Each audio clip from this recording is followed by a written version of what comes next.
All right, Shalom. Shalom. We want to start off by giving all praises to Yahweh, Bahasham, Yahweh Shai, Bahasham, Rahaha Kodash. Double honors to the apostles and elders at Great Millstone. Peace and blessings to the Akin teaching about the Mayan Wild Mott. That's in sincerity and truth. It's the Great Millstone Dallas branch. I'm Yatazak. I got the brother Adna here with me. And the Lord allowed us another opportunity to continue the series that we on in the book of Judges. We have reached chapter 12. And chapter 12 is a very short chapter. And we might get into chapter 13, which is the introduction to Samson. So, with chapter 12 being so short and chapter 13, we're going to try to combine these chapters through the Spirit. You know what I'm saying? Lord willing to be edifying because it's going through a short history on a couple other judges. But then everybody knows Samson. Samson is a universal character. Everybody knows Samson that knows anything about the Bible. So it's going to go into the last couple of judges after Jephthah and his son. Well, no, Gideon and then Jephthah was the last two. You know, it mentions a couple of others with short range. Doesn't give us a whole lot of information.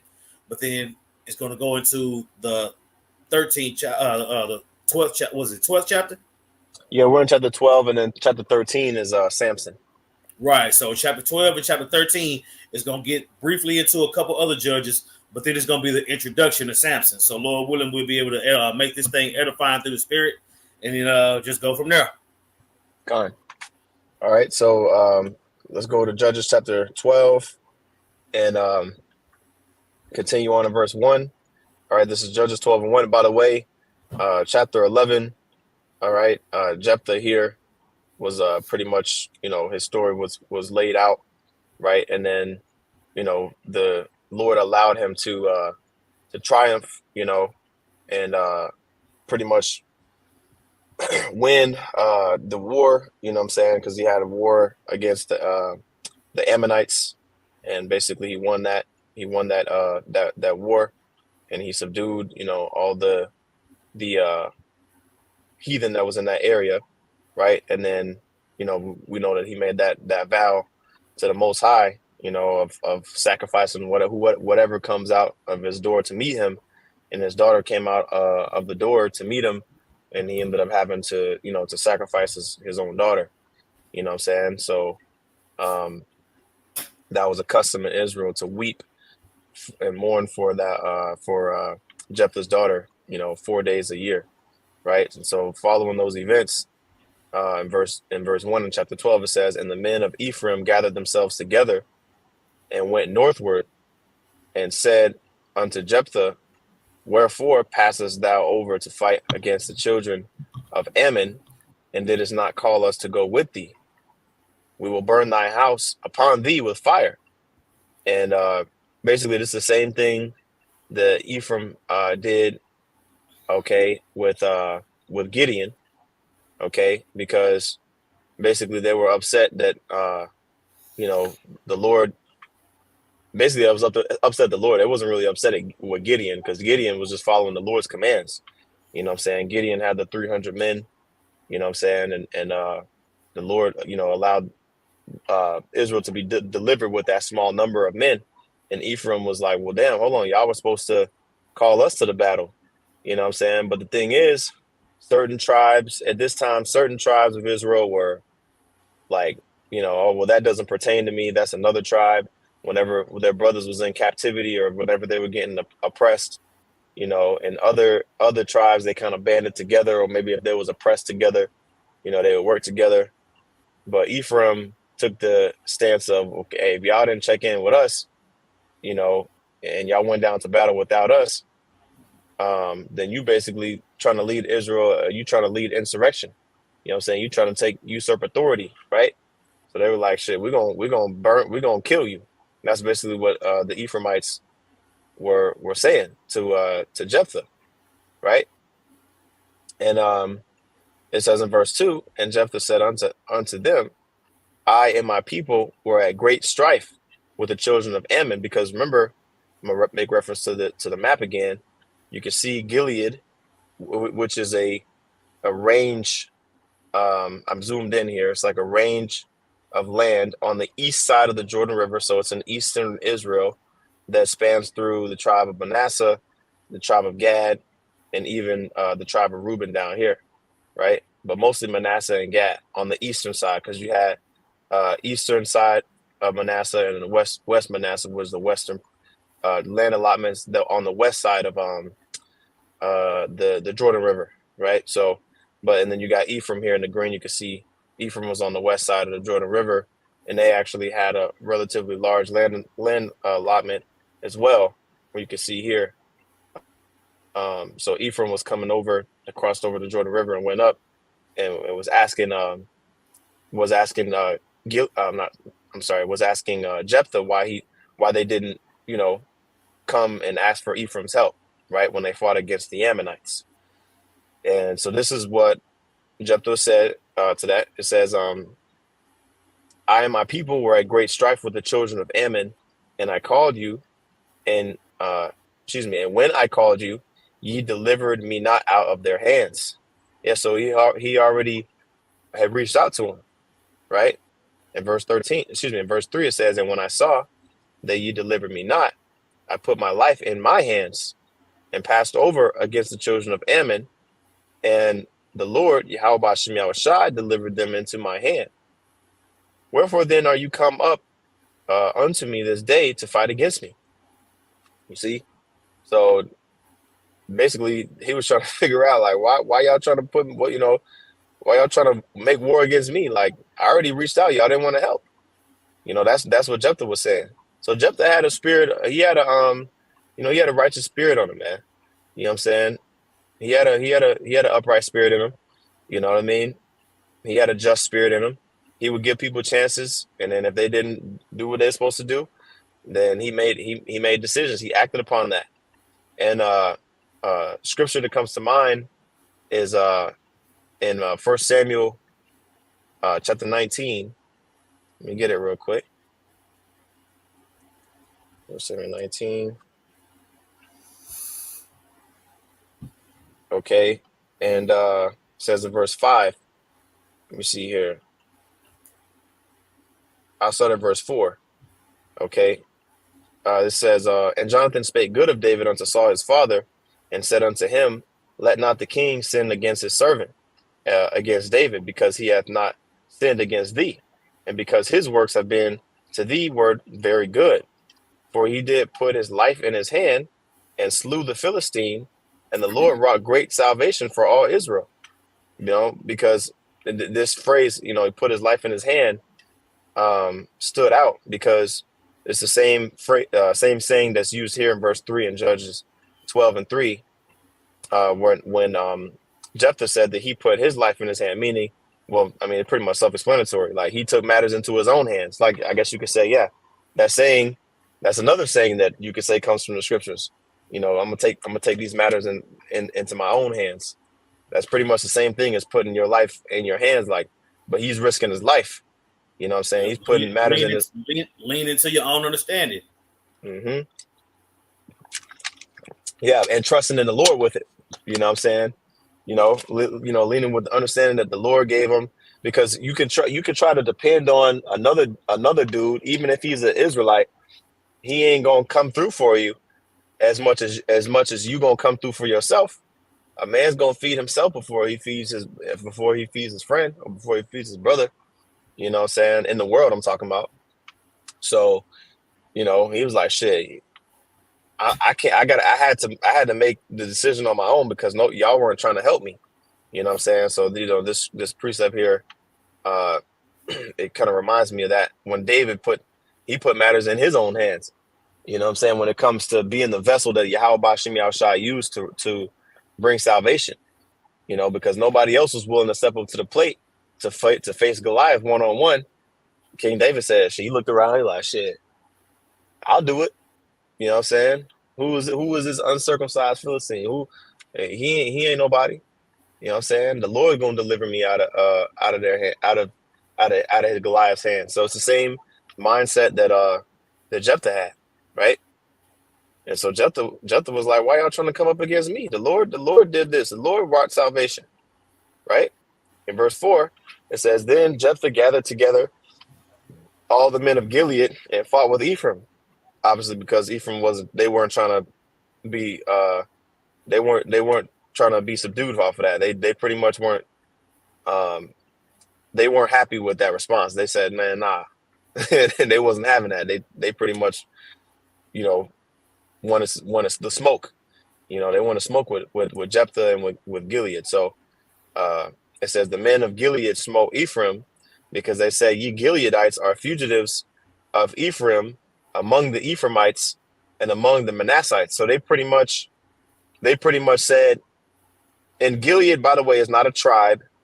It's just an area. It's just an area. Like you could say, like you know, in the United States, you got the South, right? The South is not a state. Like, you know, the South can span from Florida, Georgia, Alabama, Mississippi, Louisiana, Texas. You know what I'm saying? You can throw South Carolina in there.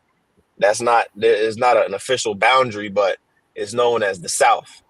You know what I'm saying? So you could say like this was just like another regional term. It doesn't specify specifically one specific tribe, right? They were just saying in general, y'all Israelites over here in this part of you know, this part of Israel, y'all.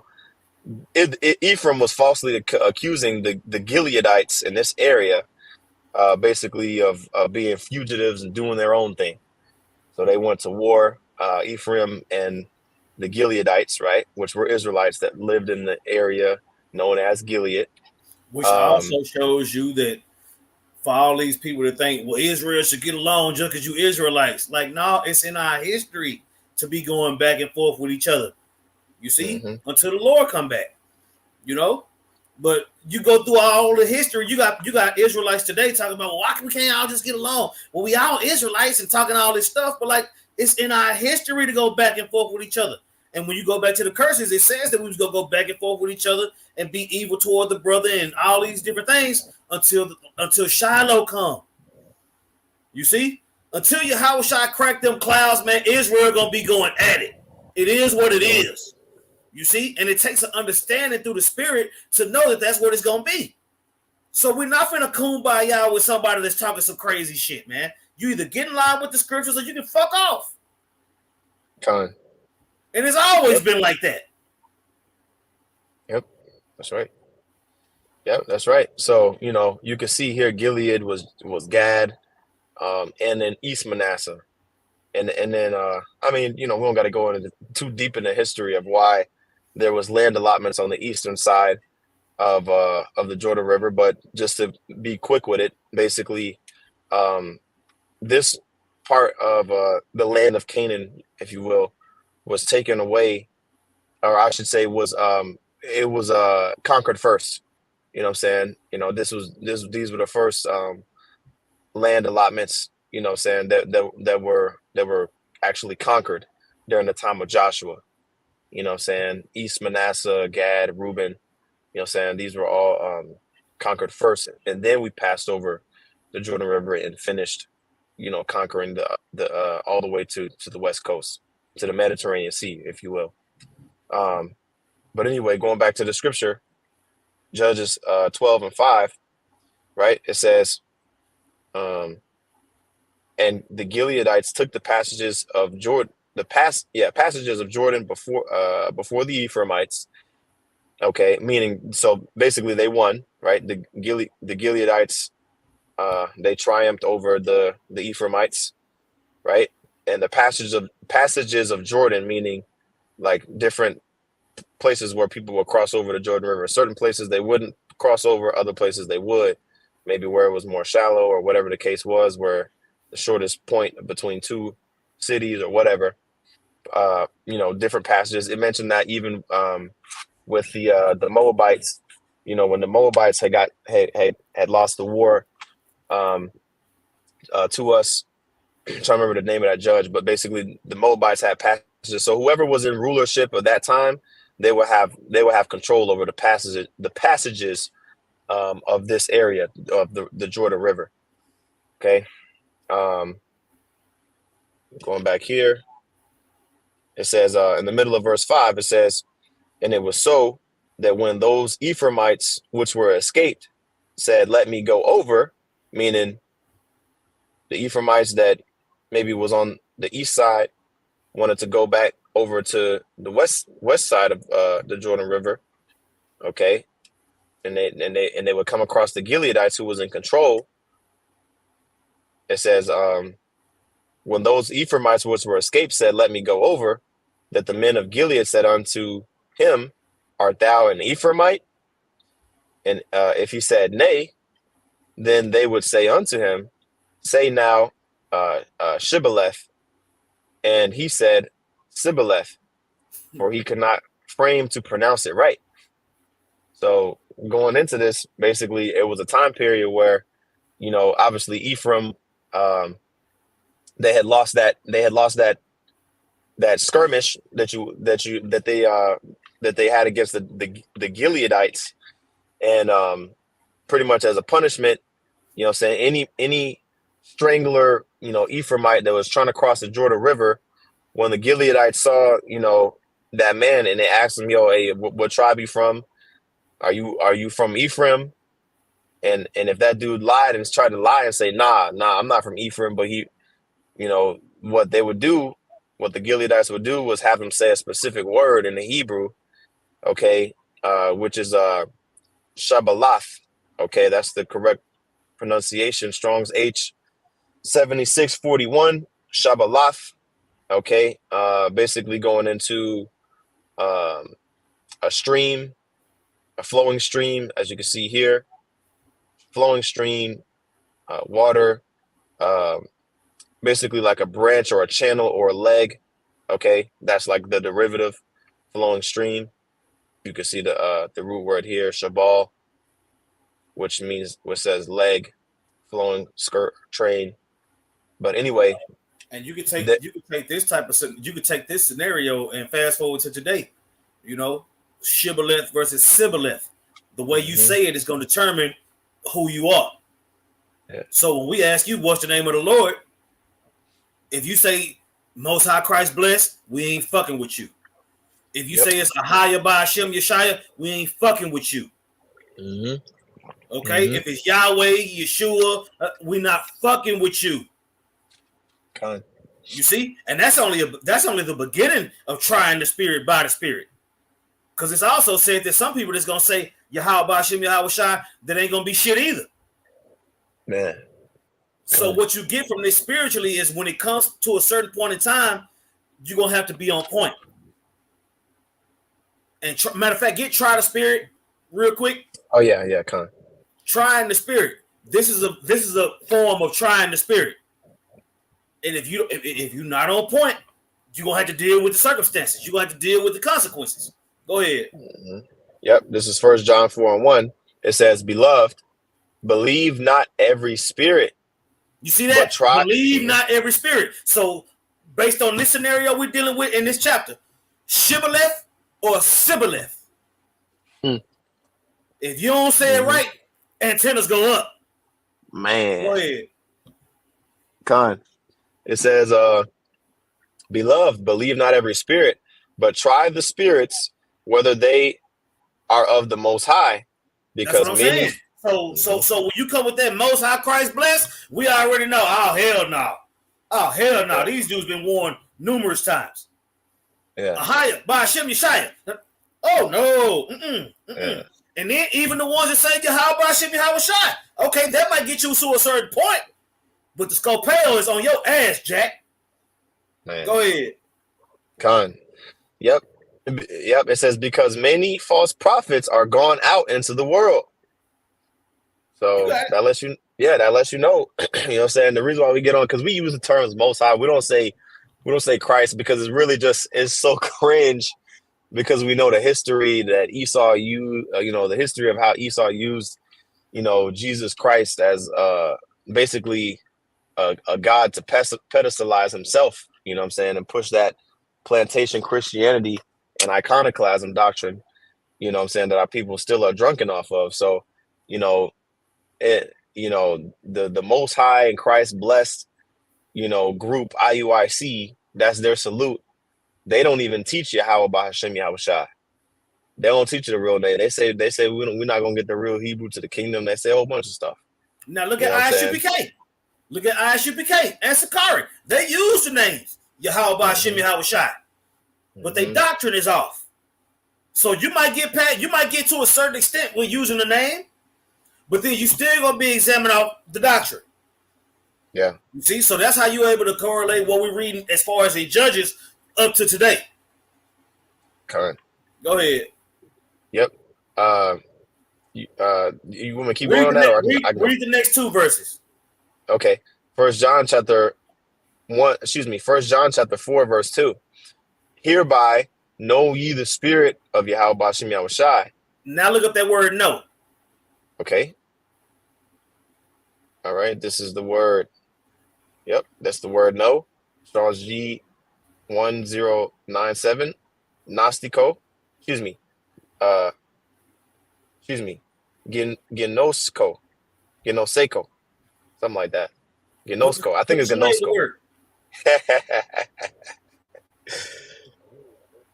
Genosco. Yep. Yeah. Could you hear that? Nah. Okay. It played in my headphones, but yeah, I pronounced it Genosco. It's Genosco. You know what I'm saying? Okay. Yep.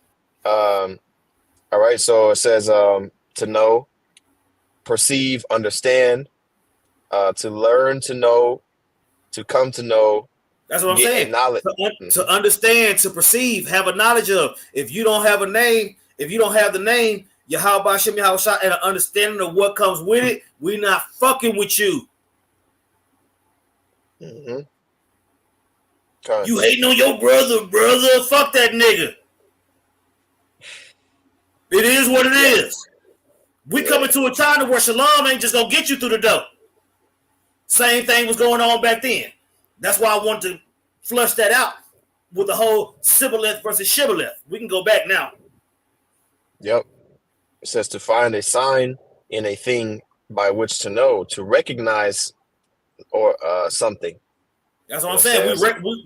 We recognize that you're not of Yahweh Bashem Yahushua, so we're not finna let you in here.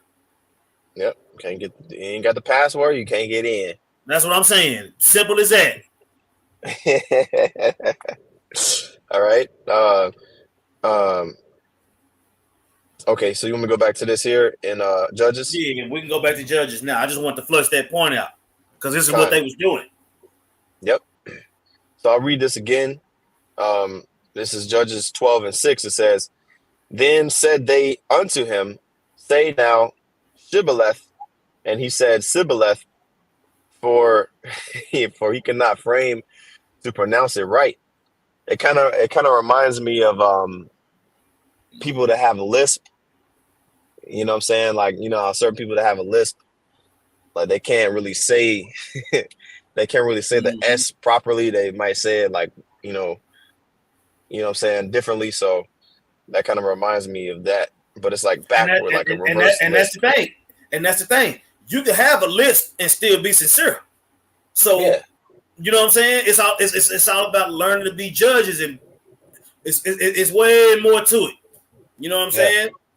Go ahead. Yeah.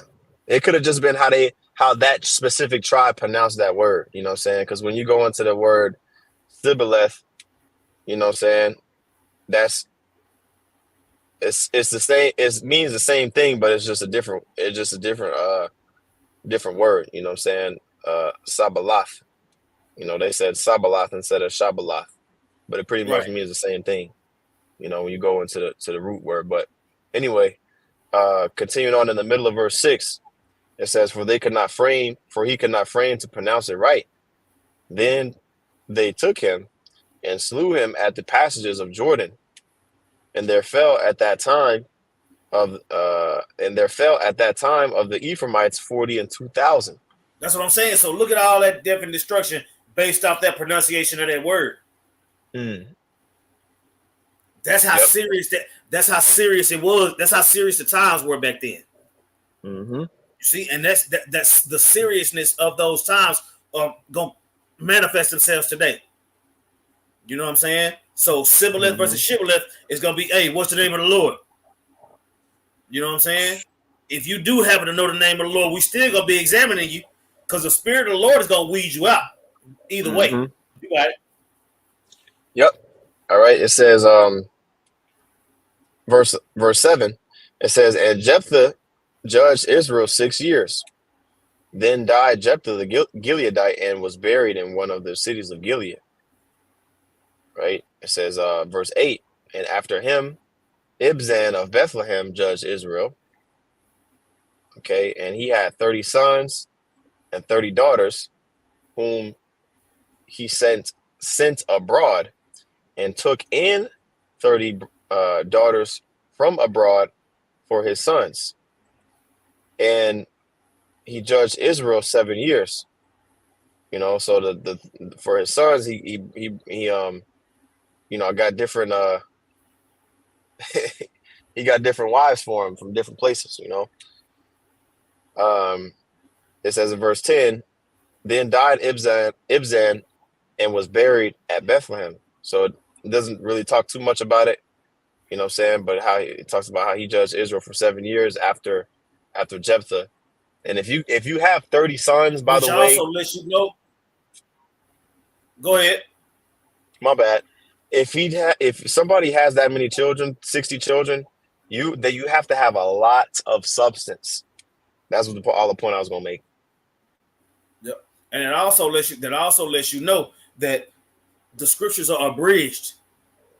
You see, it goes through all these judges, but it's hitting the main points on the ones. You know what I'm saying? Mm-hmm. Yep. It's not that you have a lesser role because the Lord didn't write everything about you. Right. You see, so you got those hidden prophets, and you got the books that we got, and then you got other men that did works that's not documented like that. You see, it mentions their names, but it don't go through their history. But it does show you that the Lord was dealing with them enough to judge Israel. Okay, you know what I'm saying? So brothers that want to be important and all, look, the Lord is dealing the way He gonna deal. You see, you might not be written about it till earlier, but you telling me that these judges of Israel, you telling me that the Lord didn't use these men? Moses abridged the story of the creation.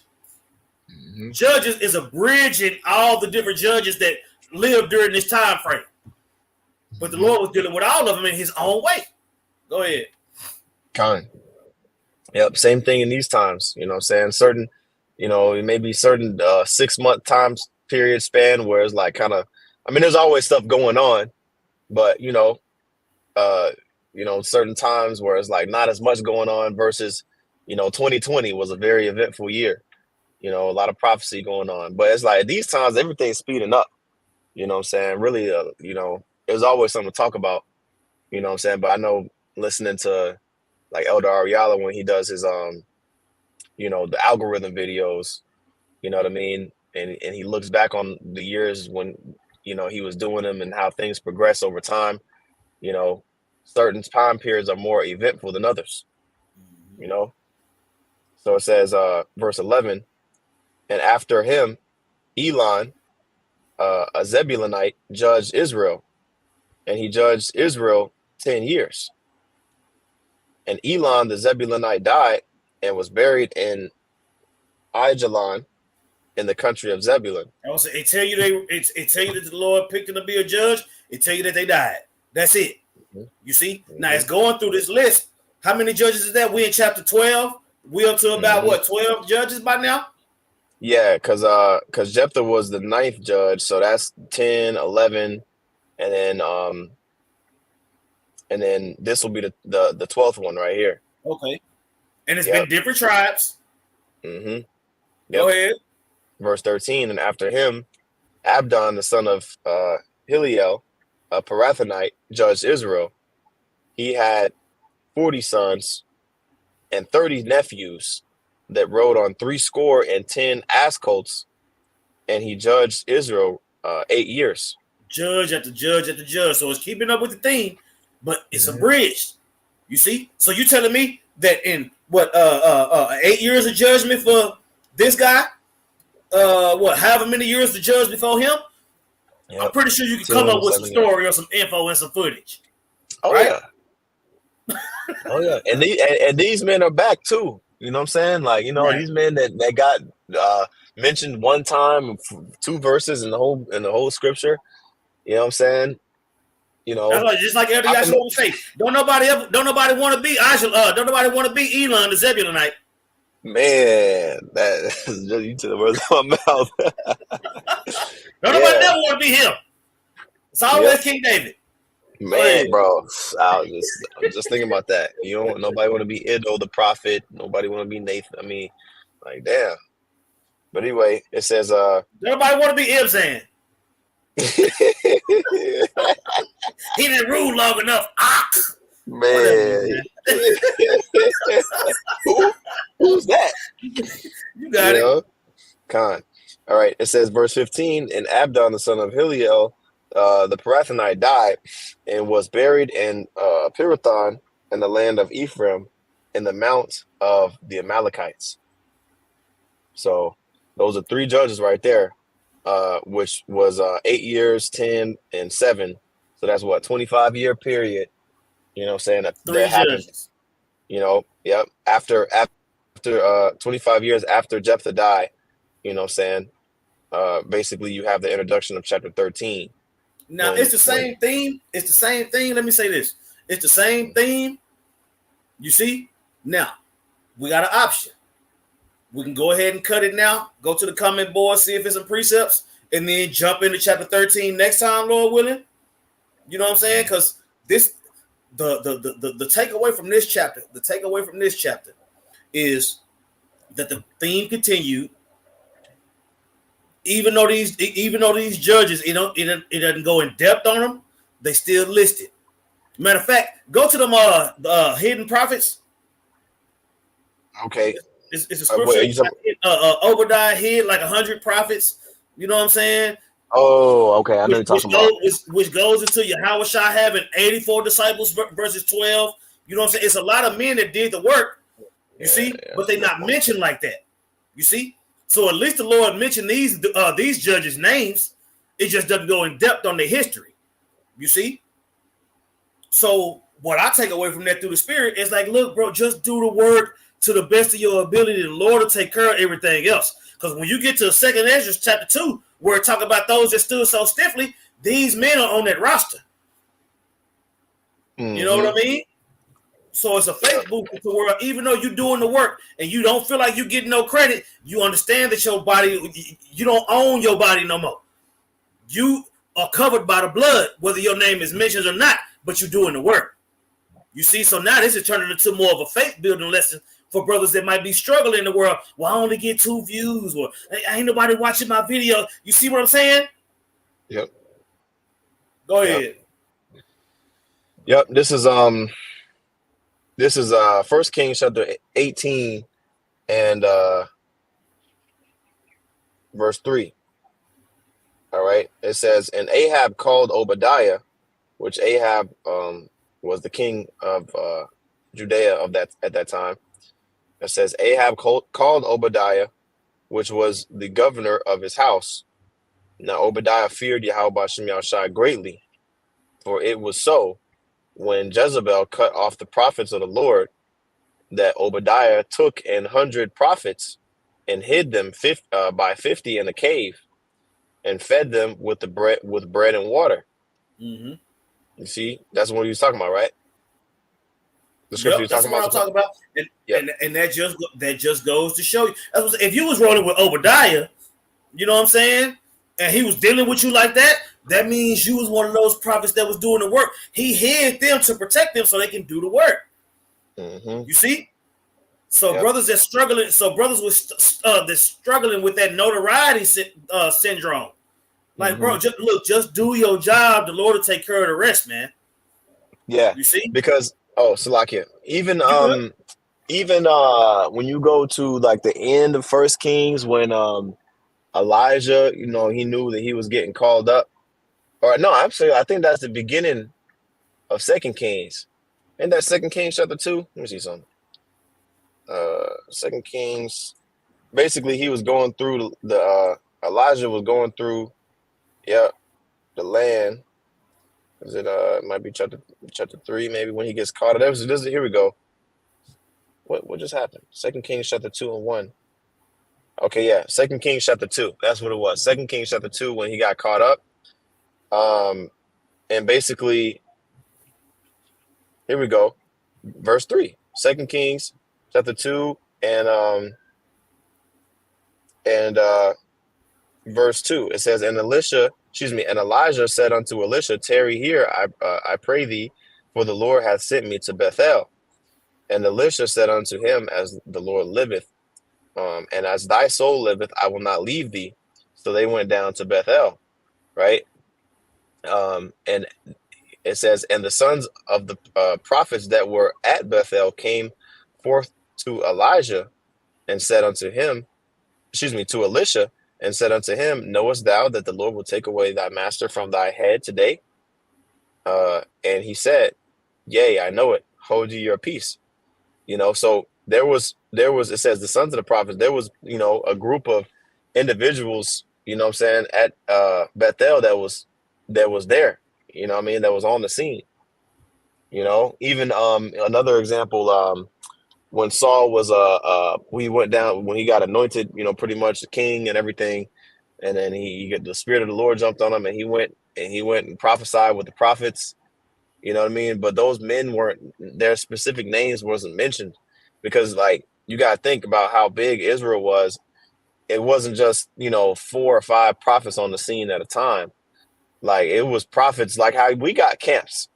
You know what I'm saying? We got camps in every. I mean, not every single city, but I mean, shit, I don't know how many camps we got, but it's pretty much a camp in every major city. Pretty sure there's a camp in every city it's with. a remnant.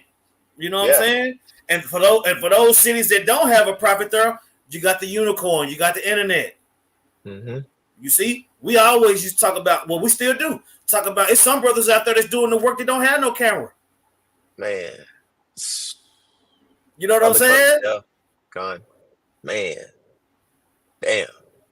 For real. And I had no idea that through the spirit that this lesson was gonna go that way, but now it's turned into an exhortation. Yeah. You know. Heavy. So if you got any, if it's any exhortation scriptures on the comment board, we can get those. But yeah, man, you got brothers that actually struggle with views and all that thing, all those different things. But the Lord is working, man. You know. Go ahead. Yep, I'm going through this. Let's see. Okay. Yeah. I was reading through that example in 2 Kings, you know what I'm saying? But that was the point I wanted to make in 2 Kings, how they were sons of the prophets that were there, you know what I'm saying? And then even when you rewind back to 1 Kings, you know what I'm saying, when Elisha, I think it might be in the same chapter, or maybe the chapter before or the chapter after, you know what I'm saying, where the Lord, sent the angel to Elijah, you know what I'm saying, to give him that strength, to go to the mountain of the Lord. You know what I'm saying? Elijah was like, shoot, Ahab and Jezebel, they done slew all the prophets, and I'm the only prophet left. You know what I'm saying? And the Most High was like, nah, I've preserved 7,000 men that have not, bent the knee, that have not bowed to Baal. Yep. And then also the Lord told us He's not gonna forget our works. The Lord ain't gonna forget your labor of love. Get that right quick, Baba Shop. Yeah, kind of. The Hebrews, yep, labor of love. Yep, labor of love. Let me get this. I forgot. That's a good one too.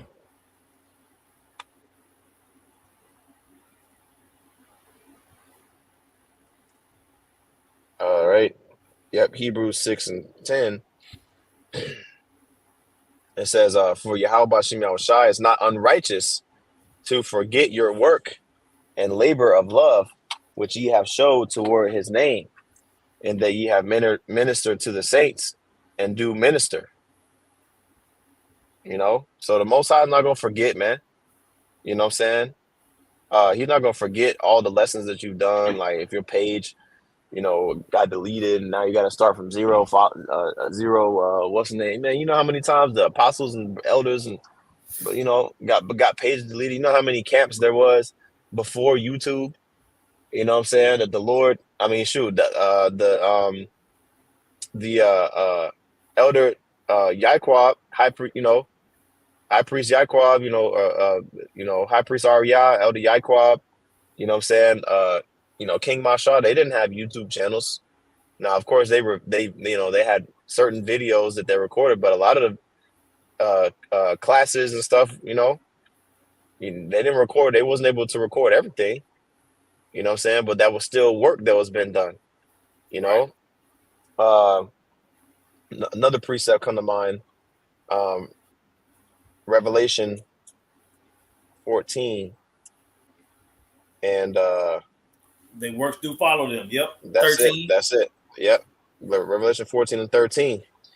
Right. It says, and I heard a voice from heaven saying unto me, right, blessed are the dead which die in Yahweh Bashim Yahushai from henceforth. You see that? So, man, you know what? That's super heavy, man. Because they're talking about at this specific time, I should say, that this was written, around what, 90 AD. It said, blessed are the dead which die in Yahweh Bashim Yahushai from henceforth. So from 90 AD, and of course, really, it's always been like that. You know what I'm saying? There was individuals that died in the Nothing Lord new through under the the Spirit. sun. Say again. Nothing new under the sun. Nothing new under the sun. Individuals that died, in the Spirit of the Lord, with hopes of, greater promises. But now that the Yahweh Shai has made a sacrifice, hey, whether it's seen, by 100,000 people or by 2 people, what I'm saying, the most important part is that it's seen by the Lord, when it comes to doing the work, right? It says, yea, saith the Spirit, that they may rest from their labors and their works do follow them. See that? So, man, at this point now, what I'm saying, the times that we're in, hey, this is the last lifetime, man. We believe that this is the last lifetime that we're going to have to be doing this work. You know what I'm saying? When you look at the prophecies and you're seeing the signs of the times, man, Yahweh Shai is right there, right around the corner, man. The return of Yahweh Shai is right there. I pray to the Lord. I pray to the Lord that you don't have to be my age. Man. But at the same time, if you do end up being my age and we still here, the Lord has prepped us for the end still. Con. You know what I'm saying? So whether it's tomorrow or another whatever, we pray to stay in this thing, man, because it say he didn't do it to the end. Yep, that's right. That's right. And all those works that's following us is from those past lifetimes up until now. Because every generation that's spoken of in the Bible, there was a remnant for that particular generation. Con. That's right. Yep. So that was the main one. That was that I wanted to get. You know what I'm saying? The main couple scriptures that came to mind. I looked on the comment board.